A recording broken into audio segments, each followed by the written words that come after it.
Welcome to the Daily Reminder Network.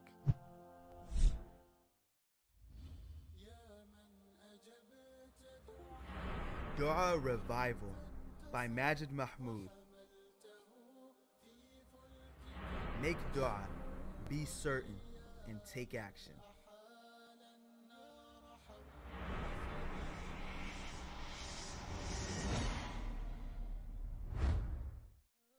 Assalamu alaikum. This is your brother Majid Mahmood recording for the Daily Reminder.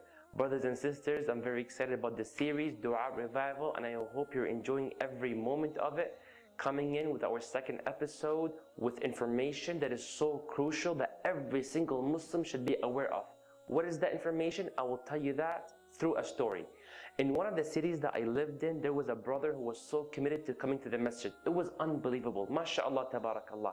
He's always in the first row, not second, not third, always in the first row. He always makes it to the masjid regardless of the weather. Tornado, blizzard, thunderstorm, he's always there. MashaAllah, tabarakallah. What makes it even more interesting is that he does not have a car. He does not use like a bus pass to go to the masjid, and he doesn't even have a bike or a scooter. He simply walks there. Now, after some time, we noticed that that brother stopped coming to the masjid, and I realized that brother must perhaps be very, very sick. So I immediately went to his house to go and see him and check on him as a brother. This is the duty of a brother over a brother. So I knocked on his house, and he opened the door, and I was happy to see him standing nice and healthy. And I said, Assalamu alaikum. And he said, what the F do you want? He cursed a big word, and I was really shocked.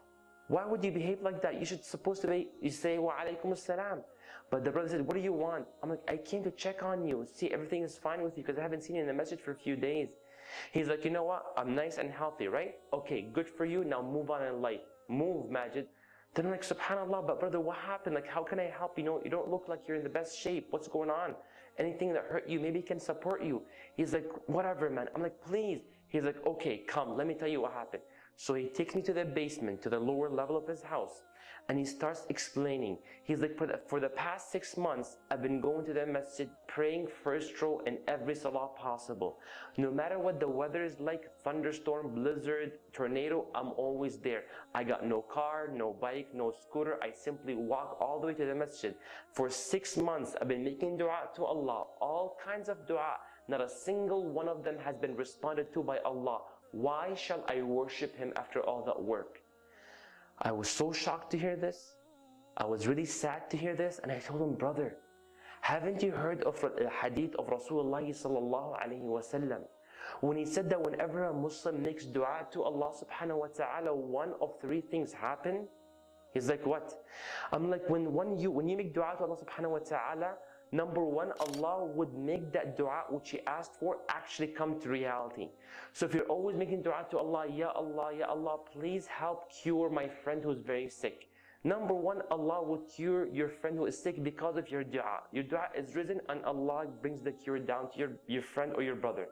If Allah doesn't do number one to you, then number two, what Allah would do, Allah will not accept your dua in terms of curing your friend. But number two, Allah will lift the hardship that was about to fall upon you. But because of your dua, Allah lifts that hardship. Number three, if Allah doesn't give you number one or two, then number three, Allah will save the reward of the dua. And Allah subhanahu wa ta'ala will allow you to taste the sweetness of the dua when? On Yawm al-Qiyamah, when you see all these du'as that were not accepted in dunya, transformed into hasanat on Yawm al-Qiyamah. When the Prophet, brothers and sisters, when the Prophet said this to the Sahaba, you know how the Sahaba felt? They were like thinking, and they were so amazed by this, and he said, إِذَا نُكْثِرْ, then we will never stop making dua. It's a win-win-win situation. What do you think Muhammad sallallahu alaihi wasallam said? And don't forget, this is sallallahu alaihi wasallam. Did he say, oh Sahaba, don't exaggerate, don't ask Allah too many things? No. The Prophet said, Allahu Akbar. You make dua to Allah subhanahu wa ta'ala, and you know it's done, it's over. Allahu Rasulukum wa rahmatullahi wa barakatuh. Donate now. Go to www.thedailyreminder.org/donate and stay updated by joining our network's social links.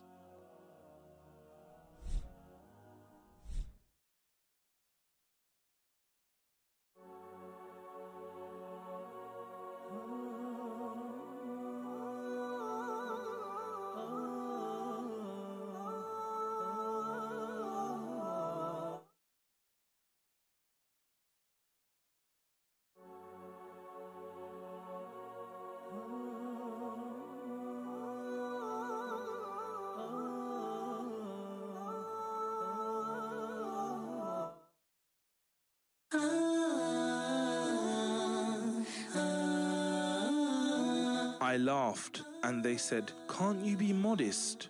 I cried and they said, "Why don't you smile?" I smiled and they said, "You're a show-off." I frowned and they said, "You started showing your true colors." I was silent and they said, "You have a feeble tongue." I spoke and they said, "You're too talkative." I was tolerant and they said, "You're a coward." And they said, had I been brave, I would have taken revenge. I was courageous and they said, "You are rash and reckless and should have been balanced." I said no and they said, "You are odd." I agreed with them and they said, "You're a blind follower." So it became certain that no matter how hard I try, pleasing people will bring nothing but criticism. So don't worry about people. Only try to please Allah.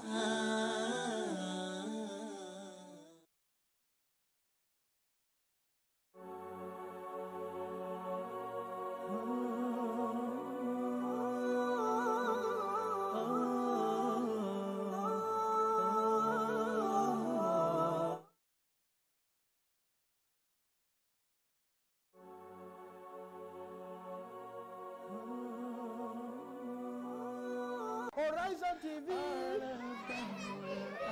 Horizon TV! This is Abu Najma with kids!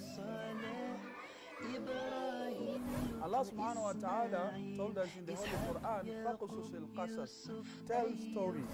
Are you ready? Are you ready? Yes.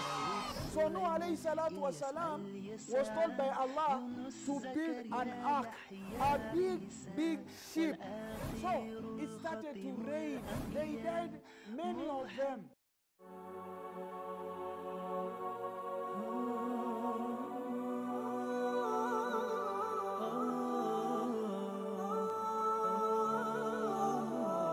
Welcome to the Meet and Greet show with yours truly, Aisha Khan. Well, today I'm very excited as I'm going to meet a young and very inspiring entrepreneur. Did you always want to do construction management? How did that come about? When you think